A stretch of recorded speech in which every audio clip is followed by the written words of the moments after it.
Morning. This video is especially prepared for the student of class 8 modern public school. Students, आपका first chapter physics force and friction कि मैं force and its effect, contact force, non contact force कि हर एक line by line जिसे कहता है मैंने उसे पढ़ा और उस सब का अर्थ हमने आपको बताया। बट ये जितना आपके बुक में लिखा हुआ है उतनी जानकारी सफिशिएंट नहीं है, इसलिए मैंने जैसा प्रॉमिस किया था अब फिर से उन बचे हुए चीज़ों को थोड़ा एक बार और हम लोग कुछ अतिरिक्त जानकारी के साथ रिवीजन कर रहे हैं। एक्चुअली ये बात मैंने अपनी पिछली वीडियो में भी बताई थी, लेकिन किसी कारणवश वीडियो ठीक से नहीं बन पाई, इसलिए मैं फिर से दोबारा इसी बात को रिपीट कर रहा हूँ। तो आज हमारी चर्चा action at A distance force rather non contact force पर थी, जिसमें सबसे पहले हमने ग्रेविटेशनल फोर्स के बारे में पढ़ा था। तो जो आपके बुक का फर्स्ट लाइन है, the force of attraction that pulls the object towards the surface of earth is called gravitational force. Actually ये ग्रेविटेशनल फोर्स की कंप्लीट डिफिनीशन नहीं, आप इसे ऐसा कह सकते हो कि ये ग्रेविटेशनल फोर्स का एक लिमिटेड दायरे में डिफिनीशन है। एक्चुअली कहते हैं ना, हम में, तुम में, खड़क हम में, सब में व्याप्त है भगवान। उसी तरह gravitational force not special, not only for earth. In universe every two objects attracts another object by a force. Sun moon को, मून अर्थ को, हम आपको, ये ऑब्जेक्ट इस दूसरे ऑब्जेक्ट को, यूनिवर्स की प्रत्येक वस्तु दूसरे ऑब्जेक्ट को, दूसरे वस्तु को एक फोर्स से अपनी ओर क्या करती है, अट्रैक्ट करती है, जिसे हम ग्रेविटेशनल फोर्स कहते हैं। यानी ग्रेविटेशन फोर्स का रियल डिफिनीशन क्या होना चाहिए, द फोर्स ऑफ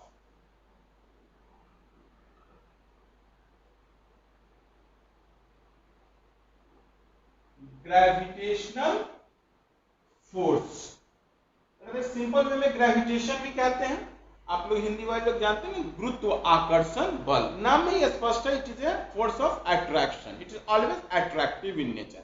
आकर्षण बल, ग्रेविटेशनल फोर्स क्या कहेंगे, the force of attraction,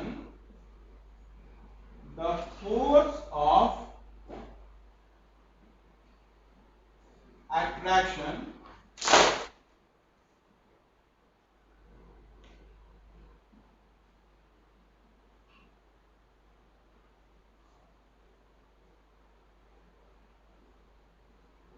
the force of attraction between any two objects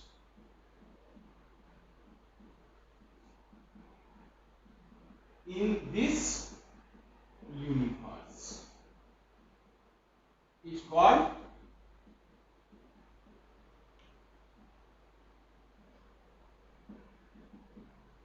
gravitational force. तो अगर आपसे व्हाट इज ग्रेविटेशनल फोर्स, तो आपका फर्स्ट स्टेटमेंट होना चाहिए, the force of attraction between any two objects in this universe is called gravitational force. इन दो object में कोई भी हो सकता है, अर्थ हो सकता है, मून हो सकता है, हम हो सकते हैं, आप हो सकते हैं, एनीथिंग टू ऑब्जेक्ट्स। तो मेरा फर्स्ट डिफिनीशन होगा, the force of attraction between any two objects in this universe is called gravitational force. इस डिफिनीशन में कुछ बात है, इस डिफिनीशन के according the force of attraction means gravitational force always attractive in nature. स्पष्ट है, फोर्स ऑफ अट्रैक्शन किसके बीच अट्रैक्शन, तो between any two objects, universe के किसी भी दो ऑब्जेक्ट के बीच लगने वाला ग्रेविटेशनल फोर्स, अट्रैक्शनल फोर्स क्या कहलाता है, gravitational force. In this universe, this universe not this universe, what is universe, इससे भी हमारा कॉन्सेप्ट क्लियर होता है। What is universe, the vast surrounding around us is called universe. It includes everything, sun, planet, satellites, asteroids, black holes, everything including universe. It means gravitational force act between any two bodies in this universe. इसमें अब आप शायद मेरे समझ से इस sentence को बहुत बेहतर ढंग से समझ गए। क्या कि the force of attraction, gravitational force क्या है? Force of attraction. एक अट्रैक्टिव फोर्स है, कहाँ कार्य करता है? Between any two object in this universe. Universe के किसी भी दो ऑब्जेक्ट के बीच एक फोर्स कार्य करता है जिसे ग्रेविटेशनल फोर्स कहते हैं। हाँ, अगर वो अर्थ अगर एक ऑब्जेक्ट हो जाए then it is called force of gravity. यानी आपका जो डिफिनीशन है वो ग्रेविटेशनल फोर्स के एक स्पेशल कंडीशन को एक्सप्लेन करता है, जहां पे इन टू ऑब्जेक्ट्स में एक ऑब्जेक्ट क्या है? अर्थ है। ये तो बहुत बड़ी बड़ी बातें हो गई कि the force of attraction between any two bodies in this universe is called gravitational force. Universe में किसी भी दो ऑब्जेक्ट के बीच एक फोर्स लगता है जिसे ग्रेविटेशनल फोर्स कहते हैं। तो भाई ये फोर्स कोई एक नियम कायदा होना चाहिए कि इसको कितना कैलकुलेट कर सकते हैं, इसको कैलकुलेट कैसे कर सकते हैं। तो इसके लिए न्यूटन ने एक नियम दिया जिसे हम क्या कहते हैं? Newton's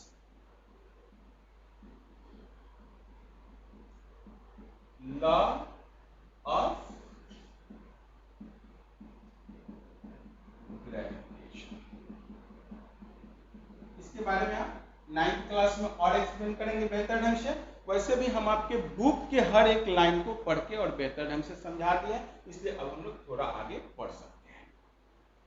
Newton's law of gravitation, ये एक्चुअली ग्रेविटेशनल फोर्स के वैल्यू को, gravitational force how measure between two objects, इसके लिए फॉर्मूला प्रोवाइड करता है। What is Newton's law of gravitation?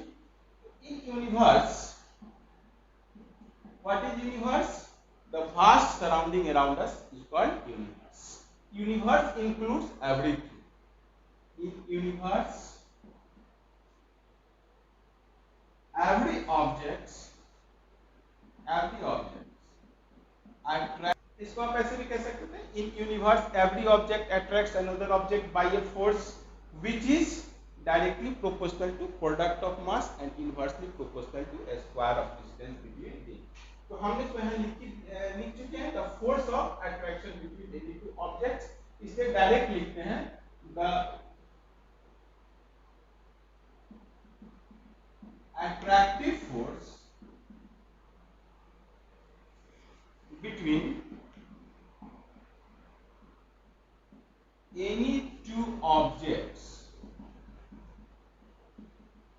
In this universe is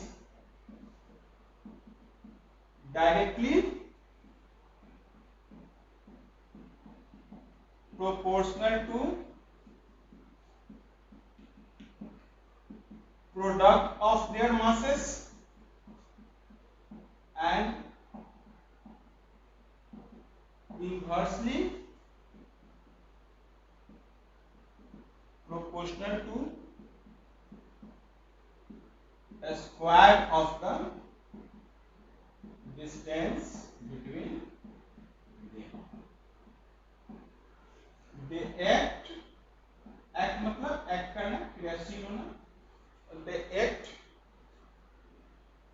along the line joining between their cells.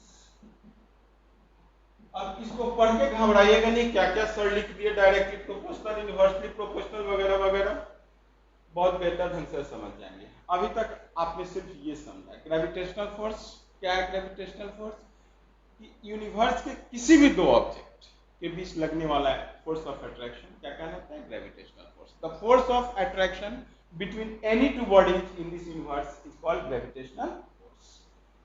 What is how gravitational force measured? The gravitational force is calculated by the formula which is provided by Newton, which is called Newton's law of gravitation. What is Newton's law of gravitation? That the attractive force between any two objects in this universe is directly proportional to product of their masses and inversely proportional to a square of the distance between them. They act along the line joining between their centers. अब इसका मतलब क्या हुआ समझिए। इसमें दो बातें नया है, एक डायरेक्टली प्रोपोर्शनल एंड एक इनवर्सली प्रोपोर्शनल। तो डायरेक्टली प्रोपोर्शनल और इन्वर्सली प्रोपोर्शनल हमारे बच्चे 8-7 क्लास से ही डायरेक्ट एंड इन्वर्स वेरिएशन पढ़ के आते हैं, तो उसके विषय में बहुत अच्छा समझ पाते हैं। फिर भी थोड़ा समझिए, जैसे सपोज करो बेटा कि मेरी इनकम नंबर ऑफ स्टूडेंट के पे डिपेंड करती है, तो स्टूडेंट बढ़ने से मेरी इनकम बढ़ेगी या घटेगी? ऑब्वियसली बढ़ेगी। तो मैं कह सकता हूं कि our income is directly proportional to number of students.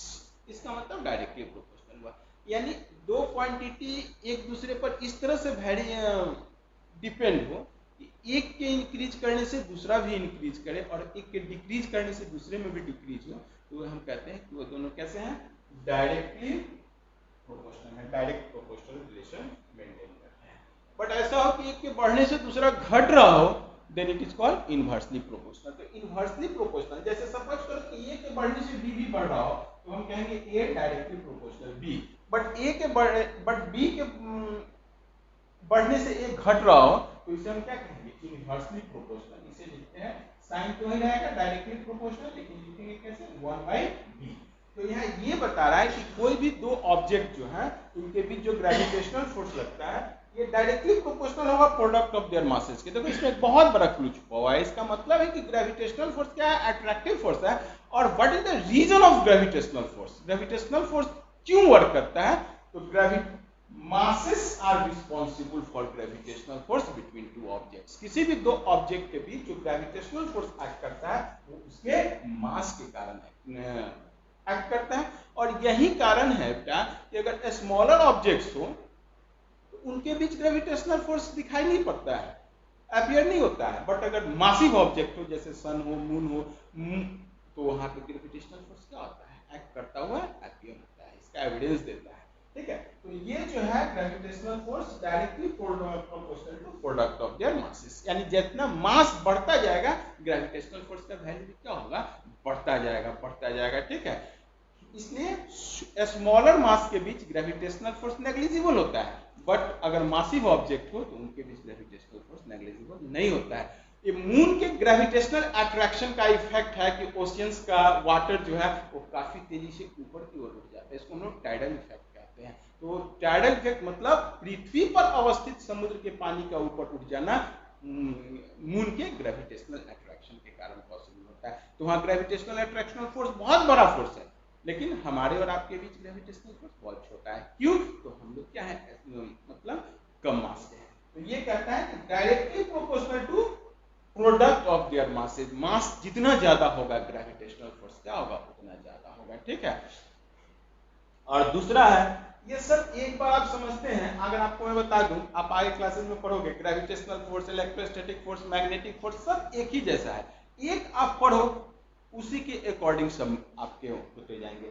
एक पढ़ने में बहुत समय लगेगा, लेकिन उसके बाद आपको पता चलेगा दूसरा तीसरा तो एकदम इजी हो गया। जैसे यहाँ पे अगर हम लोग न्यूटन्स लॉ ऑफ ग्रेविटेशन कह रहे हैं तो बताएंगे कि directly proportional to product of their masses, inversely proportional to square of distance between them. But again हमने जो पढ़ा इलेक्ट्रोस्टैटिक फोर्स, जब वहां आएंगे तो सिर्फ यही कहेंगे न्यूटन्स की जगह पे कूलम्ब होगा, क्योंकि उस नियम को कूलम्ब ने बताया, और सब कुछ यही होगा थोड़ा सा चेंज के साथ। यहाँ पे directly proportional to product of their masses की जगह पे directly proportional to product of charges हो जाएंगे, है ना।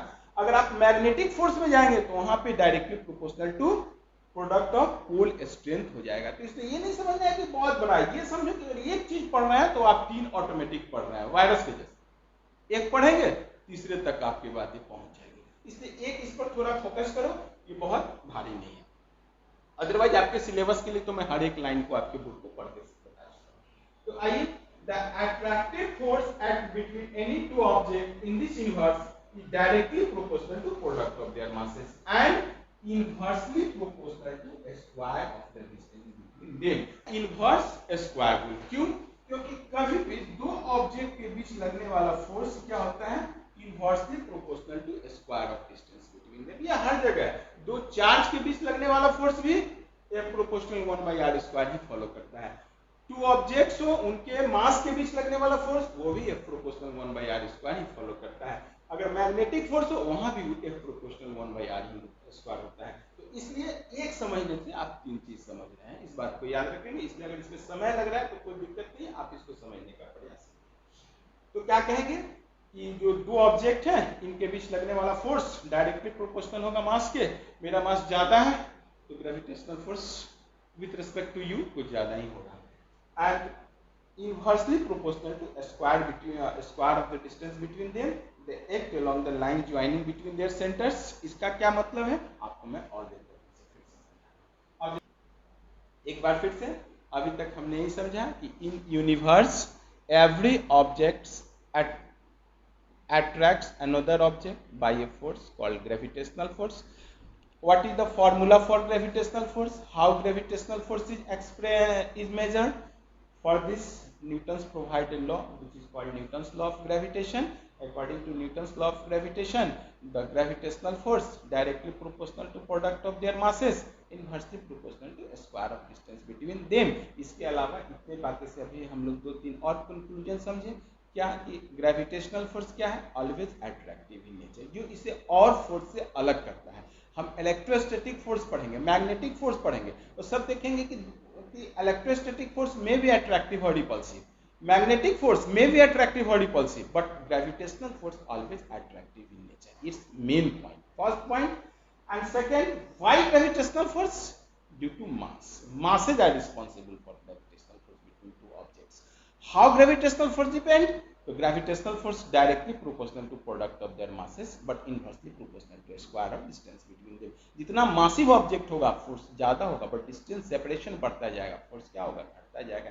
And they act along the line joining between their centre. इसके क्या मतलब है इसको हम समझ रहे हैं, बट ये याद रखिए ग्रेविटेशनल फोर्स जो है हमेशा सेंटर टू सेंटर जो लाइन ज्वाइन होता है उसके अलोंग कार्य करता है। That's why gravitational force is also called central force. तो सारी बातें मैंने पीडीएफ में लिख के बता दिया है ना, तो इस बात को आप याद रखेंगे। अब इसको जरा कैलकुलेशन, इसका मैथमेटिकल फॉर्म हम लोग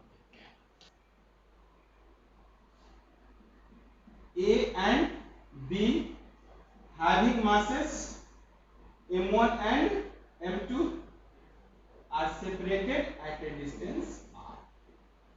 क्या कहेंगे? Let two objects A and B, चाहे तो मेंशन करें, अदरवाइज डायरेक्ट लिखिए, let two objects of masses m1 and m2 are kept at a distance r। a force, obviously gravitational force, a force F acts between them from Newton's law of gravitation, F proportional m1 into m2। मतलब तो समझ ही गए होंगे, F proportional m1 m2 directly proportional means as mass of the object increase force increase, but inversely proportional to square of distance between. Combining both factors, combining 1 and 2, F proportional m1 m2 by r square, F equal to G m1 m2 by r square। आप एक class में पढ़ोगे maths में, A proportional B A equal to K into B। दो संख्याओं का अनुपात 2:3 है, संख्या निकाले तो कैसे मानते हैं? Proportionality constant x, 2x and 3x। तो उसी तरह कभी भी प्रोपोर्शनल को अगर इक्वल में चेंज करना हो, प्रोपोर्शनलिटी को इक्वालिटी में चेंज करने के लिए हम एक कांस्टेंट यूज करते हैं। यहाँ पे इस कांस्टेंट को हम क्या कहते हैं? G, where G is a constant called universal constant of in universe every two objects attract another object by a force, and this force can be measured by formula F equal to G m1 m2 by r square। G का value आप आगे class में पढ़ोगे 6.67 into 10 to the power -11 newton metre square पर KG square. ये क्या होता है? तो ये हो गया हमारा ग्रेविटेशनल फोर्स। किसे कहते हैं? ग्रेविटेशनल फोर्स के मेन पॉइंट्स कि ग्रेविटेशनल फोर्स कैसा है? Always attractive in nature. किसके कारण होता है? मास के कारण होता है। स्मॉलर बॉडीज के बीच फोर्स क्या है? नेग्लिजिबल है। बट मासिव ऑब्जेक्ट के बीच ये फोर्स नेग्लिजिबल नहीं है। और आपके बुक में जो डिफिनेशन दिया हुआ है कि अर्थ attracts any object towards its centre, actually वो एक स्पेशल कंडीशन है, उसे आप ग्रेविटी कहते हैं। तो मैंने जो पीडीएफ जो आपको भेजा है, अब उस पीडीएफ को भी मैं एक बार पढ़ के आपको एक एक पॉइंट क्लियर कर दूं, तो सिर्फ 2 मिनट में ये सब पढ़ लिया है। तो सबसे पहले मैंने पीडीएफ में भेजा है व्हाट इज ग्रेविटेशनल फोर्स। क्या कहोगे? The force of attraction between any two bodies in this universe is called gravitational force. What is Newton's law of gravitation? तो बोर्ड पे लिखा हुआ है। And how? What is the formula? F equal to G m1 m2 by r square। उसके बाद मैंने main points करके जो भी बातें लिखी हैं ये बहुत इंपॉर्टेंट है।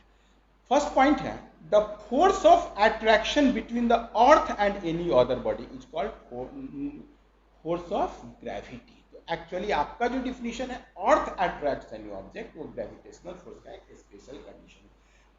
अर्थ attracts any object towards its centre. अगर यही बात मून पे होती तो वहां कहते कि moon also attract an object towards its center, is called its gravity. Second है gravitational force is conservative force. इसे याद रखेंगे, ये आपके सिलेबस से थोड़ा आपके समझ से थोड़ा ऊपर की चीज है। जब हम लोग पूरा पढ़ लेंगे तो फिर एक बार आपको बताएंगे what is conservative force and non conservative force, उसके बाद समझेंगे।